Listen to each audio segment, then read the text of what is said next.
Welcome to another episode of Real Estate Unfiltered with Bridget and Angie. And today, let's just talk about deals and random stuff. We'll just fire questions out. Deal and no deal. I can be Howie Mandel. Do you know who Howie Mandel is? I do, but okay. And now I'm picturing you. Bald? Yep. He wears blue glasses. Oh, does he? Mm-hmm. Well, now I can't get that image out of my head. Oh, thank you. You're welcome. Happy to help. I'm going to laugh at you every time. Here's your briefcase. Deal or no deal? If it's coming from you, no deal. Okay. So when you as a lender are working with an agent, what are red flags you see from agents? When they act like a lender. So when they act like they know, don't get me wrong, agents do know things about lending. Yes. Just like how lenders know things about realtors. We know the basic information. We don't know all the nitty-gritty, legal compliance, all that fun stuff. What bothers me is when they act like a lender, like they know what they're like, oh, you can sue, it doesn't always work that way. I'm happy to collaborate and like brainstorm and just like shoot ideas back and forth with somebody, but I don't like it when they act like the lender. And that is true. She does do that because I do it to her all the time. Yeah. So that's one of the biggest things is because lenders are, first of all, we're very highly regulated. Like we can only say certain things on social media. We can't do everything. So we have a lot of compliance that we have to follow. And not only that, but the guidelines change all the time. Mm-hmm. Like we get a weekly update, on like what you can do with Fannie Mae, what you can do with FHA, VA, or even like the government bond loans. Like we get emails all the time on constant guideline changes. So literally our job changes weekly. Mm-hmm. As I'm sure yours is too as an agent, when it comes to everything. So when you act like everything there is about the lending side, because I get that, well, I used to be a lender. I get that one sometimes. Like I used to, I did lending 20 years ago or whatever. Like, okay, that's great. That was 20 years ago. A lot has changed in the last 5 years. In the last year. Yeah, like so much has changed. Like that's great that's what you did 20 years ago, but that's not, how it is. Or well, and the McDonald's cheeseburger isn't 59 cents anymore. Well, that changed. Gross. That's because it's not real meat. Gross. Anyways, we digress. Anyways, what I was going to say, we're talking about cheeseburgers. Mm-hmm. One thing that really drives me nuts, and I feel like I hear it all the time. You probably hear it too. I've been in real estate for 40 years. I've never had this happen before. Yeah. Really, Linda? Like, come on. I get that you can't come across everything, but I've been doing this for 25 years. Okay, great. I'm sorry that this is a unique thing. I said, but it might be more common than you think. You just haven't come across it yet because your clientele is different, or the house is different, or the market's different, or whatever. Just because it hasn't happened before doesn't mean what's happening now is not like legit. Right, because things have changed so much. Right. Like maybe I haven't had that happen before either. We're going to learn about it together, mm-hmm. But I feel like that happened. Like I never had this happen. Okay, great. Yeah. Like, yeah, I do. I do hear that myself. Hear that. Yeah, like, okay. That doesn't fix my problem. Exactly. Like, okay, so now that we've established you haven't been here before, let's figure it out. Mm-hmm. Like. Yeah. Nope. Get it. You're not going to say what about yours? Oh, well, you have to ask me the question. I'm not just going to answer. Oh, okay. So what is a red flag for you when it comes to other lenders? Oh, for lenders? Lenders that act like agents. You can't take my answer. But it's true. Oh. But I'm not taking your answer. It's true. Like, I've had, a lender here and there that will email clients with stuff that I'm supposed to do. And I'm like, wait, what? Why are we doing that now? That's not now. But yeah, no, it's just, your profession, your license in your profession, stay in your profession. Yeah. Like when I'm talking to buyers about lender stuff, I'm like, but again, double check with your lender because I only know the basics. Right. And I can only retain so much up here. And it's all filled with real estate and nonsense. Right. So yeah. All the ways not to go to jail, basically. So that's what they teach you in all your classes. Exactly. How not to go to jail. Exactly. So Yeah, I feel like that's just industry wide probably. Like most Mhm. people have that, and unfortunately sometimes, well, some lenders are realtors. Yep, And that just blows my mind it how does. you can be hold a dual license and do them both at the same time. I can see maybe if you're a lender for one deal and you're the agent for another, but how you can be the lender and the agent for the same transaction, Here's one. that seems illegal to me. Yeah, I mean, I know it's not, but it's it not, seems but in my head, it feels like you have a vested interest times two to get this done. now what if the listing agent and lender, who are the same person, also now have the buyer? Oh Lord. I mean, I've never heard of, I mean, I'm sure it's happened. I would assume if you're the agent, I mean, I would assume that you could probably do that, but that just seems so bizarre. Like, Because to me, you're running the whole show. You're muddying the waters. It feels like it just seems to me that is just too many things in one at one spot. I know that they can do that. I know of people who are dual licensed. It just seems bizarre to me that you can do that. I don't know. Also, lenders that don't communicate. There you go. There's something different. Oh, Because yeah. I have had that as a buyer's agent where I'm reaching out and they don't respond. And then when they do respond, they throw it back in your lap. Well, you can do this. Great. Thank you. You're going to pay me an hourly fee? Yeah. I think, I mean, communication is key in general, just Yeah. for everything. You know, when lenders communicate to agents and agents to agents and buyers to lenders, and you know, communication is key in general. And it's important to understand like what is their preferred method of communication. Because I've noticed that not everybody, I think I've noticed probably more the borrowers, is they don't do email. You know, they don't check their email. Like, oh, maybe they have the notifications turned off, or they already have 50,000 unread emails. They don't, you know, they're not going to notice a new one showing up in their inbox. Right. But I feel like it's important to know, like, what is their preferred method? Like, would you rather I call you? Would you rather I text you? Do you prefer email? I feel like most people prefer text, to be honest, because that's easiest to do like when you're on the go. You know, if you're shopping, you can quick text someone. You're not gonna call them if they're talking about, you know what I mean. So it's easier to text. But not everybody likes to text. And some people are like very like on the spot when it comes to email. So it's important to understand what communication is the best method, or what method of communication is best. Right. I can tell you red flags for working with other realtors. Yeah. Yeah. Is one of them fees? Yeah. Shocker. Yeah. When agents come in from bigger cities and they impose their transaction fees and additional fees, and they in the offer to purchase, and they want your seller to pay it. Right. What? Like, I have found that every agent that does that, the whole deal is a rough transaction. More complicated. It is. It's kind of like one of those things where when something goes wrong, it all goes wrong. Like, yep. I mean, because now you're the buyer's agent and you're submitting an offer and you're asking for this additional transaction fee and additional compensation for A, B, and C, you know, and then on top of that, your buyer is asking for every contingency possible. It's not going to go well.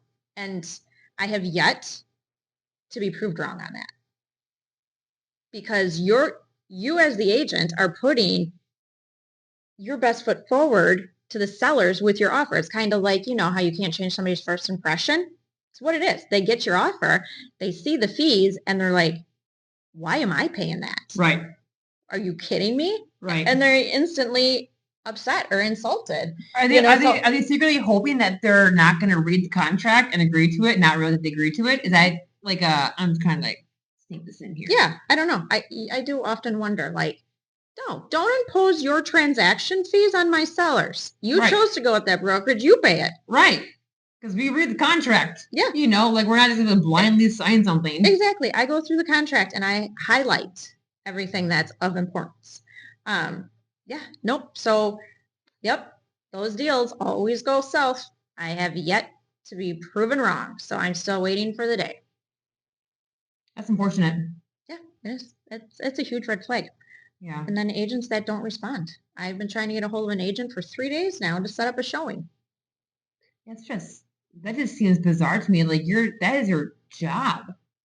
Like maybe she's like a part-time agent, but I feel like it'd be really hard to be a part-time agent, wouldn't it? It is.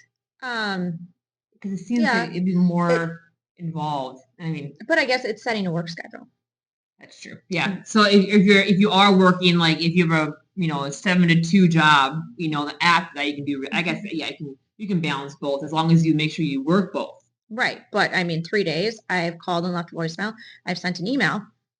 I've sent a text. And then I have also sent a message on showing time. Not all in one day, but over the span of 3 days. And that seems, reasonable. Yeah. Usually give somebody 24 hours or whatever to respond. Just because I have now started setting boundaries. Right. And a schedule. I feel like 12, how long is too long to wait for a response before I feel like 12 hours is a long time. It is. Because even if you are busy, like if I'm busy, I'm like, hey, I can't talk right now, I'll call you back later, or. On a text, yes. Yeah. Yeah. Yeah, absolutely. But I mean, I exercised all my means of communication, like at least at one of those. Yeah, or if she's having an issue getting a hold of this, like, hey, my flowers won't get back to me. Or just something. Right. Just something. Please acknowledge the fact that I sent you a message. Exactly. Communication again. That's what it always comes down to. Yeah. And yeah, I mean, I try to communicate everything. Like now I've put in work hours because I can't be on 24/7. Right. That's just too much. It is. I mean, I just look at, everybody else that, granted they chose to go in and punch a clock and come out. I didn't. I chose to go the entrepreneur way. Don't you like when people say like it must be nice to be self-employed, you can do whatever you want? Like, yeah, it's great working 24/7. Like it's fantastic. It's like I didn't want to work. How does it go? I didn't want to work the 40 hours. So instead the 40-hour work week. So instead I opted for the 80-hour work week or whatever. Yeah. I'm like, people say it must be nice to it is nice to, when you can be like, okay, well, I can go to the doctor at 1 o'clock in the afternoon. I've got to ask somebody to at least go to the doctor. So I mean, that is nice. That is. But at the same time, you're always on. Yes. So yeah, it's great that I don't punch a clock, but also not great that I don't, because now I have, you have to create your own boundaries. Right. Right. And stick to it. Right. And I haven't done that, but I'm really trying. I'm getting better and then I fall off the wagon and then but no, I mean, like I think that my hours from 9 to 7 p.m. during the week, that's not bad. I can still cater to everybody. I can still cater to somebody that works a 9 to 5. I can still cater to somebody that's working night shift or, whatever it may be. So I'm always there. And Saturdays, I work until 2, 3-ish. Sundays those are my day to unplug, to recharge, and just rest, because think about it. If you're working nonstop, you're going to mess up somewhere and it's probably going to be a big mess up. Because it's going to burn yourself out. Yeah, and then you get burnout. And then, but not only that, though, you're going to ruin your relationships. Yes. Because you're not spending any time with your friends or your family or your significant other or whoever. Like you're not. If you're pigeonholed and then you're not doing anything else, like you're gonna ruin your social life. Right. Without even realizing it. Correct. You know what I mean? Yep. And that's an important part of your life. Yeah, and obviously, if there's emergencies, everything comes with there's, right. Yeah, there's always something like oh, I'm not gonna talk to you. Like I'm not gonna, it's different. There are things that you have to just go with somebody on because sorry, it's 7:02 p.m. I can't talk to you now. Yep. No. So I have just tried. I'm trying to put them in there, but come on, people. Just because we're self-employed doesn't mean we work 24/7. And so like the buyers or sellers, that would reach out and expect a phone call back or reply back within, 10 minutes. Maybe I'm not the best person to work with because I find that people that want that instant response are going to be... They're not going to respect your time. Right. They're going to always think that you're available to them. Right. So, yeah. I guess some people like that. Well, I have quite a few that I'm so sorry to bother you. Like, it's fine. I'm happy to help. It's fine. But it's like, so you get a lot of those, like, I'm so sorry to text you. Like, I want to call you during like normal business hours. I said, well, I don't really have those. I'm not a banker. I don't work the bank hours. I said, I'm available when my clients need me the most, but I'm not, going to bend over backwards and, just sit at home and wait for someone to call me, Yeah. No. And I mean, yeah. I mean, there's certain times that I will just turn my phone off because I don't need to, like, if I go out and have a couple drinks, I don't like to do transactions when I'm drinking. Right. Which is probably smart because they're legally binding contracts, so you Right. shouldn't. Yeah, let's not do that. So, like, what? I'm sorry, what did I say? Scratch that. That's illegal. We can't do that. I don't know what I was thinking. But no, so if I've had, more than one drink, I won't usually respond. Yeah. But it's not like I'm day drinking. Maybe on Sunday. Woo! But no. So yeah, I have put boundaries in because I need to have a life because I need to recharge. But the thing is if you create a solid communication plan, people will be reaching out to you randomly. Like if you like, hey, here's like if you do like a Friday update or whatever, like here we are, like here's everything is at.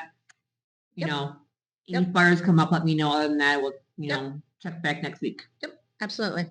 Yep. Yeah. So no, I think setting boundaries and somewhat of a schedule not only helps, you, but it also helps your clients as well, because then you're not going, oh my God, I'm dying because I haven't had a day to myself or time to myself. So yeah, no, it's called self-care. It's very important to have. It is. For sure. Okay, next question. Things I wish I could say out loud. Are you bleeping kidding me? Oh my. Yeah. What the? Like, well, that's a new one. I mean, obviously we can't say what we say out loud when we're not around clients. Yeah, but I don't know how to answer that one. I don't like that question. Answer it. It's a question that I'm asking you. I don't have an answer because if I could say it a lot, I would. So you're trying to pigeonhole me into saying something that I shouldn't. Pigeonhole you? Yeah. Is that a thing? Have you seen a pigeonhole? No, is it big? I don't know. I've never seen one, but you just said pigeonhole. Isn't that a thing, a pigeon in a hole? I don't know. Google it. It's a phrase. Yes, because Google is always right. It's like AI. Yeah, because I have buyers and sellers that tell me how to do stuff because Google says so. Correct.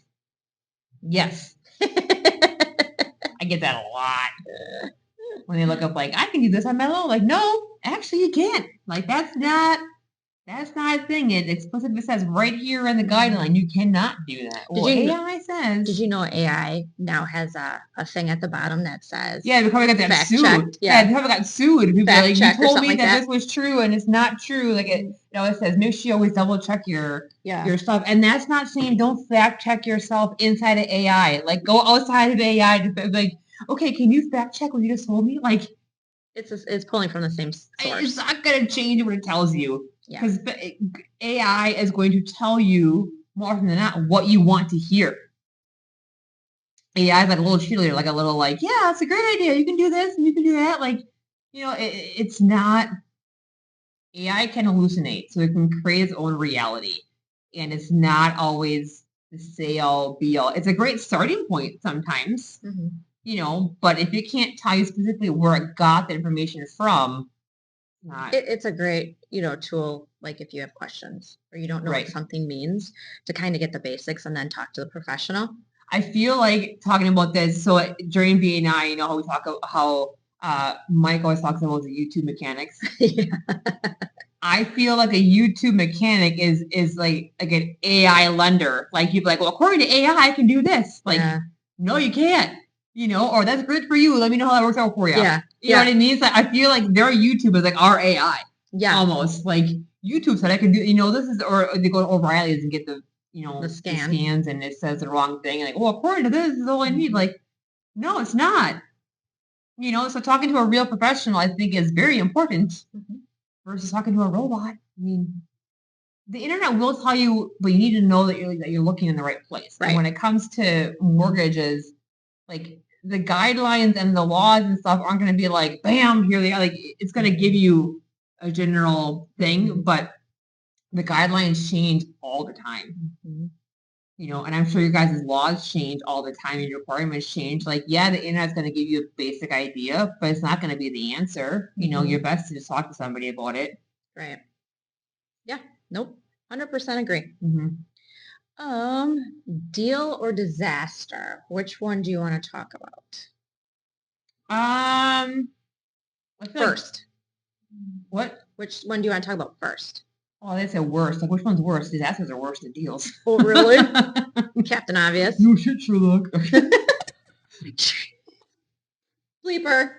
Bleep. I would say, I mean, a deal is a deal. It's a good deal. A good deal. Oh, okay. I was gonna say I don't really know how you would talk about that. I feel like every deal starts off good till it's not. Maybe not every deal. Okay, tell me a good deal.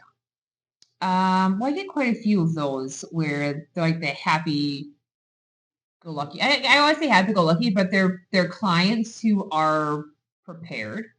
They have all their stuff figured out, and they respond to you. I really feel like that's because even like you say, communication is key for you. It's key for me too. Because sometimes it's key for everybody in general. It's key for relationships. Sometimes borrowers don't answer you when you ask them for things, or it takes them a week to get it to you. Like we're on a deadline. Like I can't help you if you don't help me. Like I need these things for a reason. And the thing too is I don't ask for something if I don't know why I need it. So if underwriting comes back with a question like, you need this, okay, well, why do I need that? Like, and then they'll be like, because I was like, oh, okay, well, that makes sense. Just you need to, and I say that to underwriting, like, I need to know the why behind your ask before I will request it from my borrower or from the agent or from whoever. Like, I need to know why I'm asking for this. So if I can't tell you why I need it, I'm not gonna, like, why would I? Well, that's the same thing. Like when buyers ask for something from the seller, when they say, I just want a seller credit. Okay, well, why? Like, why are we asking for that? Because, the agent is going to ask and I need to explain it. And, I just like to know so that way I'm prepared as well. Communication, like everything comes down to communication. But I feel like that's what makes the deal good. Honestly, if there's open communication, because I mean, not every transaction is going to be, sunshines and rainbows. It's going to be, they can get really muddy. But if you have open communication and everything's, we're still moving along. It may not go as perfect as you thought it would go. It's still moving though. I feel like that makes it for a really good deal. Yeah. And those are usually the ones where everybody is like appreciative and happy and just everything. And when they understand, like, oh, you're just terrible at your job. That's why this is happening. Okay, so this sounds like it's going into a disaster deal. Why don't you tell us about that? Because, I mean, that just seems to be on the top of your mind. Well, again, going into the communication, like usually if a deal is going bad, it could be for a couple of different reasons. It could be, the house. It could be whatever. It could be anything. Because I'm not saying that we're perfect either. And sometimes guidelines, you miss guidelines, because like I said, guidelines change all the time. Like, I had no idea that would happen, or I've never had this happen. I should say, I can't say I had no idea but I've never had this happen before. Let's figure it out, and as we're trying to figure it out, if you're going to be unkind to me while we're trying to figure it out and say really mean things about how horrible of a person you are and how you suck at your job, and I'm going to tell everybody how horrible you are and never to use you and blah, blah, blah. That doesn't make me want to help you. And I've always heard, and this is kind of what made me feel better about it, because you can tell other people how terrible I am, but anybody that knows me would know that I'm not. Because I've built this reputation where I'm not a terrible person. So if you talk to anybody that's actually worked with me before, like, that doesn't sound like her. Like, that, it must have been just that one transaction that was off, that it seemed like it was that terrible. I forgot what the exact phrase of it is, but then it also goes back to if they were that terrible to you, that's probably not the first time they've been terrible to somebody. right. So when they hear, yeah, she's terrible, don't work with her, they're going to be like, yeah, I take that with a grain of salt. Right. Because people know better, like maybe we need to reflect and say like, okay, I'm trying to help you. I'm trying, I'm trying to find solutions. But if you're going to be just downright nasty to me and say all these horrible things and then think I still want to help you, I mean, I did because and the thing is all the nasty things are coming from the dad, not from my borrower. If my borrower was the one being the bleep, I'd be like, we're out. I do not have to be verbally assaulted by you and still and deal with it. Like that's not okay. Well, and anybody, that behavior is completely unnecessary. And if you think about it, not that you're in charge of the money, basically, right? So if you're not wanting to work with them and they're being a complete butthead to you, you can make it even more difficult for them. Right. Like, why? But I think people don't understand. And people really just nowadays just need to stop and think, you're a human. You can only give the feedback that you're getting from your underwriters or anybody else, the loan processor, whoever it is. Like, you're just the middleman. You want to complain and verbally assault somebody? Take it up higher. Right. And it's not going to get you anywhere either. It's not. It's like not. Being an absolute nightmare is not going to help you. Mm-hmm. And if that's how you deal with anything in life, I couldn't even imagine living life that way. Where you're constantly seeing the bad and everything and then telling everybody how horrible they are. Like maybe we need to do a little self-reflection. Maybe. But so that was probably one of the worst ones. And that was one of the ones where we got the loan done. I figured it out because that's what I try to do everything I can to make. I hate saying no, and this one I dig out. I mean, it took forever, but we figured it out and we closed. And that was the only one that I refused to go to the closing because I was like, I'm not going to go there just so I can be berated again to my face. I mean, maybe that wouldn't have happened, but emotionally, I was like, I cannot do that to myself because I don't need to.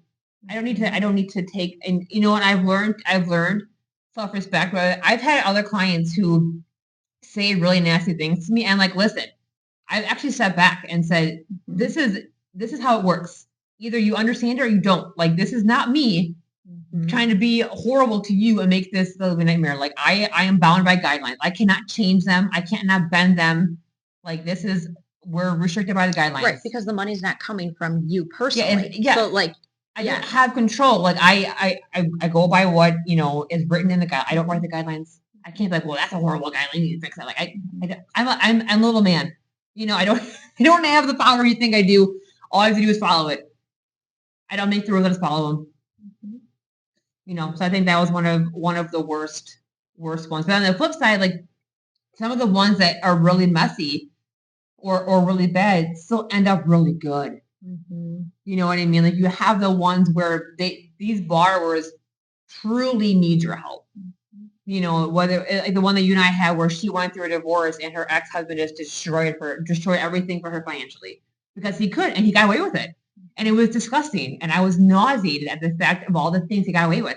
Oh, same. And he was still coming back asking for more. Like, oh, you just did all these things, but I'm also gonna make things even worse for you. I'm gonna keep on adding more and more layers of crap on top of this already big crap sandwich. Yep. And those are the ones where I need to help her. Like, this is not okay. Mm-hmm. And then this one was, we had a bump, we fixed it, roadblock, another one. So it was a very roller coastery one, but that was one where she worked with me. Mm-hmm. Like, okay, this didn't work. What about this? So we would talk, every day, sometimes multiple times a day. Mm-hmm. Just trying to figure things out. So when that communication is there, even though it's not a good deal, or it's not an easy one, I should say. Yeah. When the communication is there, it makes it so much more rewarding. Mm-hmm. Oh, absolutely. Like I can relate to her story, not fully, right, but I can relate, in the fact of what do I do? where do I go? I don't, Right.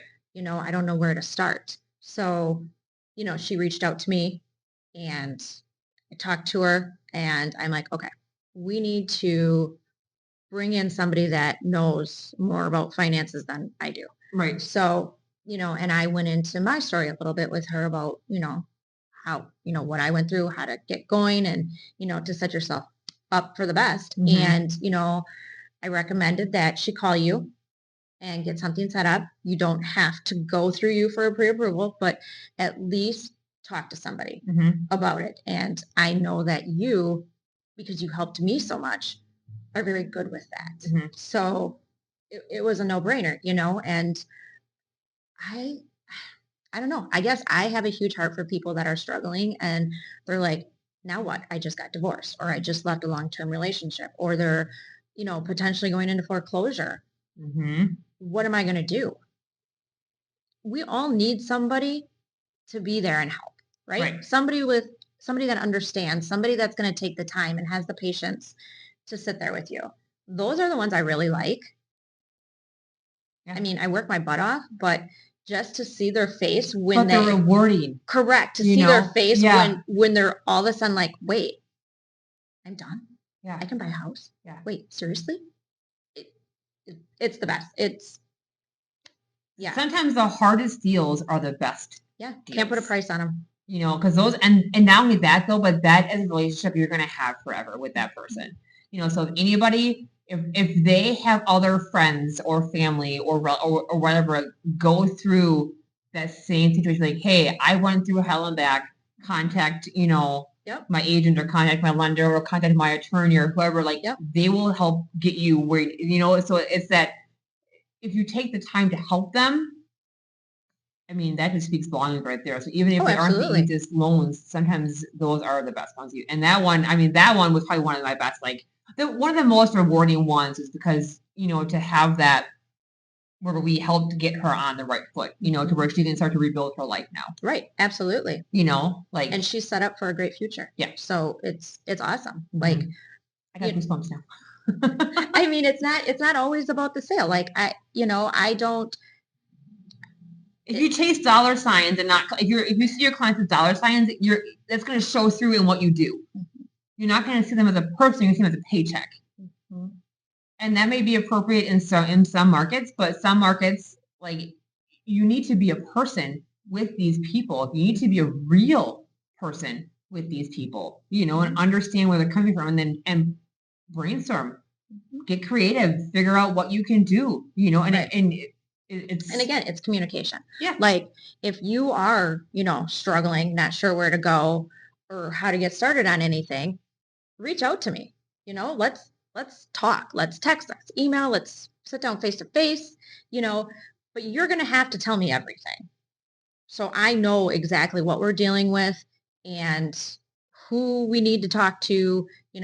I'm all about helping. Right. And we have resources, that's the thing. We know a lot of people. Correct. But yeah, it gets frustrating though when sellers or buyers, they don't tell you everything and then you do. Right. And and I get it because there's been times that I have felt that way. But honestly, if you're talking to a professional, they shouldn't judge you. It's the same thing on the lending side too. People are embarrassed if they had a foreclosure, or they're embarrassed if they had a bankruptcy, or they don't have any money in their savings account, or whatever, or their credit is bad, or whatever. Right. I mean, finances are a very personal thing. Yeah. So working with somebody who understands that and isn't going to judge on any of that, and they're going to help you rebuild and figure it out. If your credit score is a 400, well, let's fix it. Here's how we can fix it. Yep. Let's figure it out. Yep. Or if you had a foreclosure or bankruptcy, okay, maybe we need to wait, or maybe we need to. So it's always best to just to pivot and figure out a way that even if you can't help them right now, if you help get them set up for success 6 months, a year and a half from now, I mean, that right there is probably more than anybody else ever done for them to begin with. Right. Oh, absolutely. Yeah. Yep. Nope. I like doing that stuff. It's meaningful. Yeah. I feel like that's one of those ones where you're I am in there. I'm good at what I do. I'm in the right profession. You see the good, the bad, and the ugly, and cop cars. So I got distracted. There was a car with lights that went by and sirens. Yeah, you see the good, the bad, and the ugly. It's just a matter of how you handle that and how you treat the person. Yeah, absolutely. If you see someone with a bad credit score, you treat them like crap. They're gonna know that you're treating them like crap, and they're not gonna want to work with you. Mm-hmm. Yeah. It's against the law to discriminate against people. But I feel like people's actions or their inability to want to help you speaks more. Like I didn't openly say I won't help you, but I'm just not going to reply back to your email, or I'm going to make it hard for you. Mm-hmm. So I think that's one of the things I love most about my job is helping people figure out what to do. Yeah. Honestly, it doesn't matter what stage of life you're in. Oh, absolutely. I'm happy to help in all of them. Mm-hmm. Yeah, me too. Yeah. I'm not. Yes, of course, I'm in it for a paycheck because we all work for a paycheck. Well, yeah, you want to get paid, but you might not get that paycheck for a year. Or I may not get it at all. Yeah. But at least that person felt like they were supported and got on the right foot. And they were seen. Correct. I think that's what's really important too. As people want to be seen and they want to be heard. Mm-hmm. Absolutely. And so if any of you listening to are in that same situation where you just don't know what to do, we're happy to help. Even if we can't actually help you, we can find people who can, get you on the right foot to what you need to start or where you need to go or who you need to contact. Because some of the hardest ones are the most rewarding, and I feel like that's one of them that will stay with me for a while because that was really rewarding. Yeah, it was. I have one that will stick with me for a while. Okay. I had first-time homebuyers that had just gotten married and they were on their honeymoon and wanted to start looking for houses. And so they sent me an email while they were out of the country and they're like, oh, we're wanting to look for houses. Long story short, we'll be back in town here. So I met with them here at the office. I kind of went over, what I normally do when I talk with buyers. And I told them, which I tell all my buyers right from the get-go, listen, I will not let you buy a house that I wouldn't let my kids buy. And it's for everybody, but it's mainly for first-time home buyers that are unsure or the parents that come with because they think that you're just going to sell them anything to get the paycheck. Yeah, you see my kid a dollar sign. Yeah. Correct. And all of my first-time home buyers that have had parents come with, the parents have been like, yep, I'm not going to come anymore. Because it's true. I'm not there to I'm not but so I always tell them, I will never let you buy a house that I would not let my own kids buy. Mm-hmm. And it's true to this day. I won't. I just can't. I don't sleep. I don't, nothing. If it's not a good house, you're going to know. Right. So these buyers finally bought a house. Oh my God, it's so adorable. Anyways, they left me a review and it said what I said in our first meeting, Bridget told us that she wouldn't let us buy a house that she wouldn't let her kids buy. And it was like that. They're like, we felt that all the way through the transaction. And I don't get emotional because I'm not that emotional person, but that one actually, I had tears because I was like, oh my God, that meant the most. That is one of the best reviews. It was so personable. And the way I made them feel was just amazing. Yeah. I think that in and of itself just makes everything worth it. Absolutely. Just hearing it from their mouth and reviews are huge. And that's, yeah, it's always great to know that the passion that you have for your job, comes out and they can see that. It's not just you telling them, they can actually feel it. Mm-hmm. So it's one thing to say it, something to do it. Correct. Absolutely. Yeah. And I hand on Bible, hand on whatever, will never let somebody buy a house that I would not let my kids buy just to make a paycheck. Right. Ever. Right. Ever. I have too big of a heart, a conscience. It's always in there going, really? Right. Yeah. That the ethical thing. Yeah. Are you sure you want to do that? If you really want to buy it and I have tried to talk you out of it, then it's on you. Right. I did my due diligence. Mm-hmm. I can't, if your head is set on it, then fine. Right. But you can't say that I didn't, put my best foot forward and try to, advise you not to do that for whatever reason. As an agent too, you probably notice things in homes that most buyers don't notice, until they do like a home inspection, or anything like that. But I feel like your eye is already drawn. Like you don't get caught in the, oh, look at this beautiful archway, or look at these, this cool built-in, or you're looking like, okay, there's a hole right there. That's a water stain. Right there it could be black. It's like your eye, directs to all the things that, like, okay, well, beautiful home, but maybe, some homes might be perfect. I don't know, but I feel like that helps draw an eye too. Like, it's a great house. Let's keep an eye on these other things too. Absolutely. But then there's Colton, my son-in-law. Yeah, but he can fix the things though. He has the ability. So many houses I tell him not to buy. He don't listen. Yeah, but he fixes them. Yes, he does. He does take the problems. He likes a good challenge. Yes. Oh, he does. Yeah. He thrives in those challenges. Yeah. And where I would just be like, shh, forget it, I'm out. Yeah, I feel like some of those, because I was walking through some, I was like, I don't even know where to start. With a bulldozer? I know. Wrecking ball, just knock it off.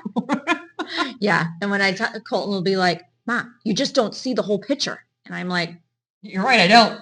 No, I don't. I'm too hung up on the mattress full of bed bugs over here that I can't look past it. Yeah, for sure. Yeah, so. Yeah, there's a right buyer for every house. It doesn't matter if the right buyer. Yeah, and it may take longer than expected, but there is a right buyer out there. So for every house. Yeah. And every house for a buyer. Yeah. And I think going off of reviews though too, like reviews are really important. Like I wish more people left reviews. Yes, I do too, but I have noticed reviews aren't honest reviews anymore.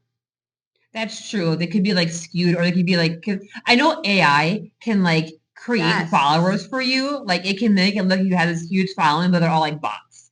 There's bots everywhere. Well, right. But they can be like, you can buy likes. Yeah. On like your platforms or share or whatever. I'm sure like I'm not the Instagram. Sign up now. I can gain you 10,000 followers. Yeah, but they're not real people. No. So it doesn't do you any good if you're not talking to real people, So AI. I wouldn't be surprised if there weren't bots that can create reviews. Well, so here's the thing: you can like email your clients with prompts. Really? Mm-hmm. Oh. Or you can have it set up. There's a program out there for realtors, and I don't know if anybody else can use it, but maybe they can. But anyways, it basically AI takes the review and enhances it. Oh. And puts it out there. So you're changing your client's words, so it's not even their words anymore. They're still the words. They're just enhanced. They're using bigger words than. But I feel like if you're reading a review, you're going to know it's not real. No. It sounds genuine. It does. I guess you're right. It does, but it doesn't. Like I could tell on some reviews, I was like, no one talks. No. My reviews, they are not prompted. I don't send them an email or give them a questionnaire like, okay, here's the prompts, how would you rate Bridget? How well did she do at showing house? Like, I don't do that. And I don't enhance my reviews. Yeah. They are honest reviews. They have not been altered, and they come directly from my clients. All I do is send them a link where they can leave the review. Same. Yeah, my system, when a loan closes, within 24 hours, I think, because we use testimonial tree. Mm-hmm. So I automatically send out a link to the borrowers after we close, to fill out testimony. I don't know what it actually says, but, most people don't know that. Yeah. My clients are usually pretty good at when I ask them. Yeah. So, yeah. Some of them are not good at it, and I'm still going to be following up with you. Fact. But reviews are good. And I don't like that AI can enhance them. And I don't like when prompts are sent to leave a review because that's not genuine. Right. Like, I want to know. I want your real words. Yes, absolutely. And mine, hand to Bible, hand to God, hand to whatever you believe in, mine are legit. They are not enhanced in any way. Right. Yeah. Okay. Beautiful. Last one. Well, I think that kind of was deal or disaster. And then there's under contract. Now what? You buy a house. not if you're under contract. That's when dates and deadlines kick in. You're buying a house. Once you're under contract, it's when you don't ghost people. This is when you reply back to all the emails and the text messages and the voicemails or whatever your preferred method of communication is. This is when, you know, everything is buttoned up. And a lot of times we are requesting documents because they have either expired or they are set to expire. You know, bank statements, pay stubs, all those things are set to expire. So usually we are re-requesting. So it may seem redundant, but there's a reason for it too, because a lot of things can happen, you know. So we need the most recent, you know, statement, most recent bank statement or pay stub, whatever we're using to get the loan into underwriting. So at this point, it's just more like now we're collecting everything. Pre-approval was more like, you know, we didn't get as nitty gritty unless with the underwriting, then it did get nitty gritty. But at this point, they were asking for, okay, who are you going to use for your insurance for your house? You know, make sure you get your home inspection scheduled or all those kinds of things. So that's more when things get serious. Oh, yeah. I mean, once you're under contract, communication, again, and a timely response are key.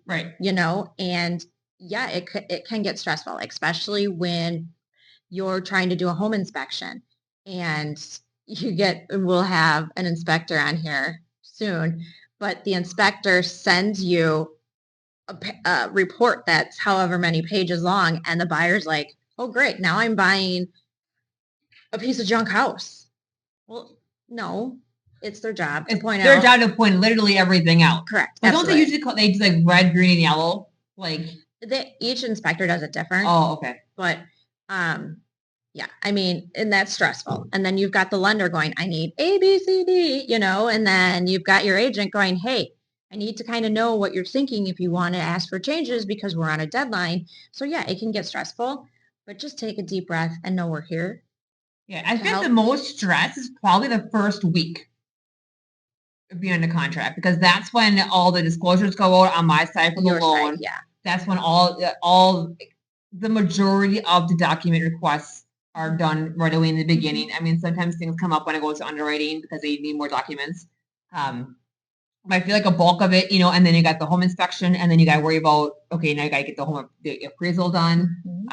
The appraiser calls the seller, but it's still another thing. So I feel like the first week is you have a lot going on, you know, as the buyer, and then after that week is over, you know, things then you're kind of like, okay, now what? But that's when we do all of our work.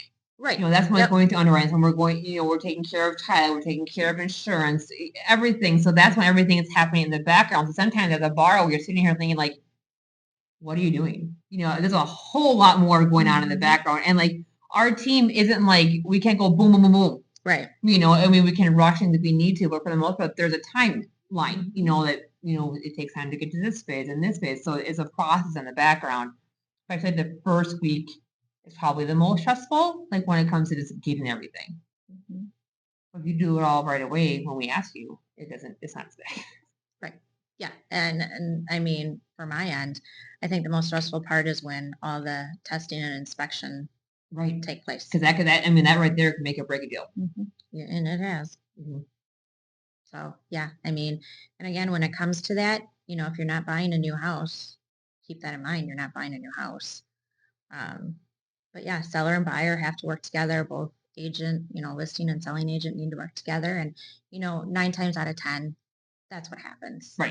You know, it's not that hard because, you know, your buying agent wants to see you close. The listing agent wants to see you close. The lender wants to see you close. You want to close. The seller wants, like, we all have the same end goal. Correct. So it is just best to work with everybody, be flexible. Don't draw a line in the sand unless it's warranted. And ask questions. If you don't understand something that's happening or you don't understand why, or ask questions. Don't just get upset or be like, I'm not, you know, just ask the question. If you don't understand it, just ask. Yeah, there is no stupid question. Yeah, and it's important to understand that contract is contract, legally binding contract. That's an important aspect of it. Is it's not just, you know. But I think people just think like, nah, So they say. I can get out of it. Not always. I had the buyer, but the seller, 4 days, I think it was, before closing, said, I'm done. I'm canceling the contract. You had a seller want to cancel a contract? I didn't have the seller. I had the buyer, but yes, But your buyer's seller, so the house they were going to buy, they wanted to cancel the 4 days. Yep. Oh, that's bizarre. Just because they didn't like a time frame on what needed to happen. All other contingencies have been met. It doesn't work that way, friend. No, but I get that a lot. Like, people just think they can get up and walk away. Like, no, these are legally binding. Mm-hmm. Yeah, so they are legally binding. Deadlines must be met. Dates must be met. They're on there for a reason. Yeah, absolutely. Not just there for funsies. You gotta follow through with them. Yeah. Or you could get sued. Yeah, that sounds fantastic. And I don't want you to get sued if I'm representing you. And I don't want to get sued. Nobody wants to go to court. Well, maybe. Jury duty. I mean, yeah. Your summons will never come. Sorry to tell you that, friend. No, it'll come when I'm 90 and on my deathbed. They'll expect me to show up for court. And I'm like, now I get it. It's kind of like the Titanic. I've been waiting 84 years for this. And now I get it, and I'm hooked up to oxygen and life support and whatever. And I can't go. You still go. Oh, you're darn right. I'd figure out a way to go. Because I have to be in the courtroom. I'm going. Yeah. All right. I think that's it for this episode. Yeah. Beautiful. All right. Thanks for tuning in, and we'll see you guys next week. Bye. Bye.